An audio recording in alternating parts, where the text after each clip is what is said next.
Good day, the RDA family. This is what Monica always says when she goes online and talks to all her volunteers and all the people that have committed their time to RDA. We're in a very interesting situation at the moment, as we all know.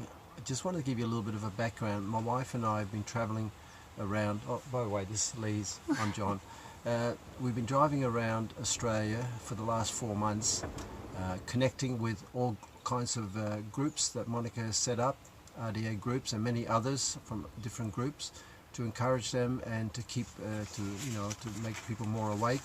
And it's been a wonderful journey, and we've met some wonderful people. But I wanted to thank especially the people that have sent us notes and donations over the past over the last 12 hours. So much appreciated. Some of the words that you've given us great encouragement to keep going, and we certainly feel that way. We are Monica's parents, so we are very much of the same blood.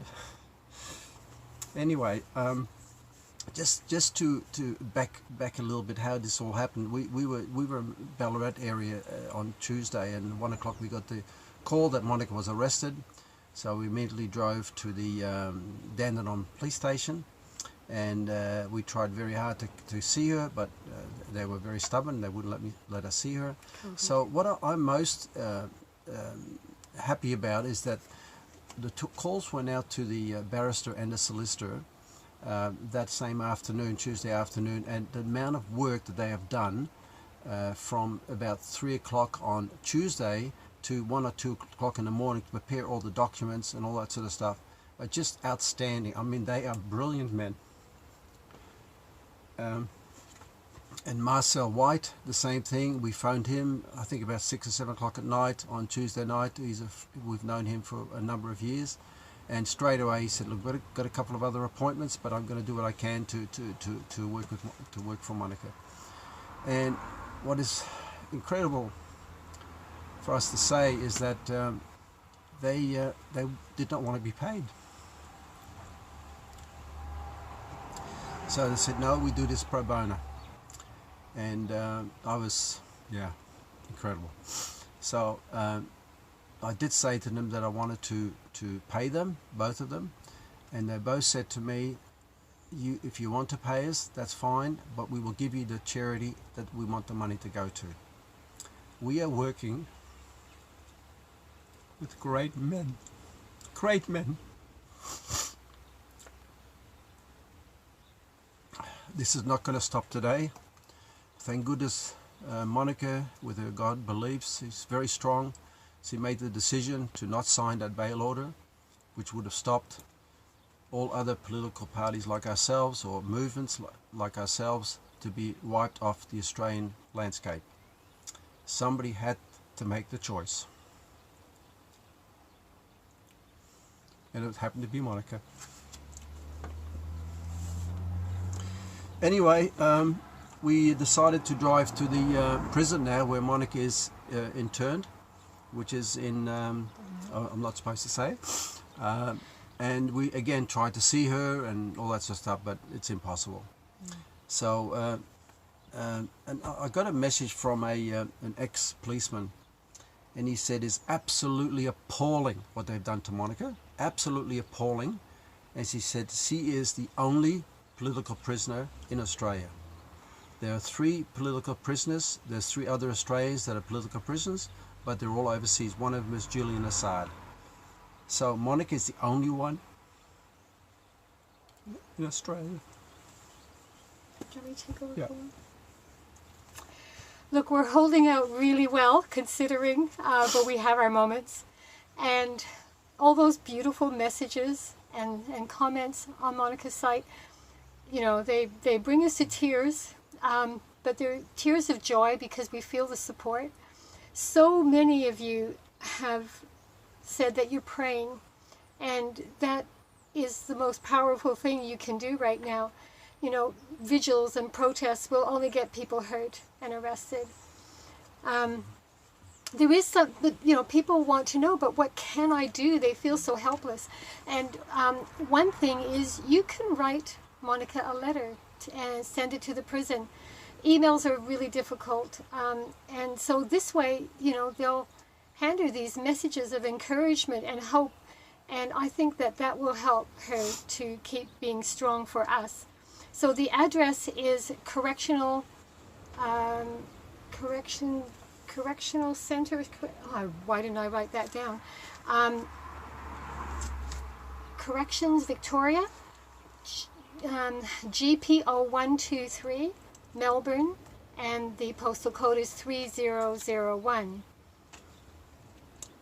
So, you know, Monica is really, when it comes down to it, she's really fighting for our freedoms.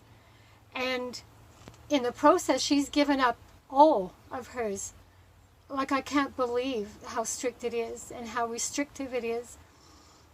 And so these are sacrifices that are being asked of her that I know, knowing Monica, that she has very strongly chosen to do for the greater cause. Sacrifices attached to your prayers are very powerful. And so thank you so much for those. Now an update from Mani and Marcel. Have you noticed another M&M team like Monica and Morgan? They're working really hard, you know, and they find the situation an absolute disgrace and never thought they would see something like this happening in our beautiful country. They're firm believers in the cause, and they're doing everything they can to exonerate Monica. One said there are 2 prisons in Australia. One is the one Monica's in, and the other is in Australia. All of us. So they're seeking justice, and without justice, there is no freedom. And they said that if Monica had caved in, it would have been the end of democracy in our country. And I know that she got that, and I knew that that's what made her stand so resolutely. There is no choice. It's everything that she's ever been about. Okay, did you see Monica there? There she is. Always center front. Okay, I just heard today that Craig Kelly is presenting to Parliament today all the conditions, demands that they expect Monica to adhere to before she can be released. And there's about 9 or 10 of them, and I don't know if we can follow that up with a link or something to send it to you later, but as you probably know, the demands are extremely against the Constitution and against all the freedom that we've known in Australia for the last many years. So at the moment she's to appear in court on November the 10th, but the solicitors and barrister are working very hard behind the scene to get her to be released way before that date. Now this is not a little thing, this is huge. I've been told that this may go all the way to the High Court, and maybe this is what we need to do. We need to wake up Australia that we've lost our freedoms. My parents left Europe to go to a country that was free, as far away from Europe as possible. They came to Australia. So we're behind Monica all the way. And I know that all of you are, I can tell, and this is what is going to sustain her.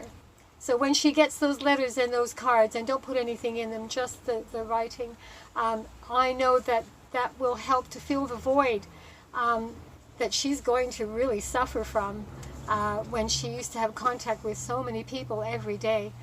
But she's strong. She's going to do this. We're going to do this. I may sound a bit weak when I'm a bit teary, but I'm strong. Yes, you are. We are. We have to be strong for Monica. We've been in contact with the RDA group, the people that are working for Monica full time, or working for RDA, and they are so pumped. I mean, they are so, you know, committed. And it's lit the fire in their belly. And if that's more. what this does, you know, that's exactly what they don't want. They want to divide us and conquer, and we're going to show them that they can't do that. So just keep up everything we can, and keep positive, and just look forward to the opportunity to let justice take the stand. God bless you. God bless you. Thank you for listening. Bye-bye.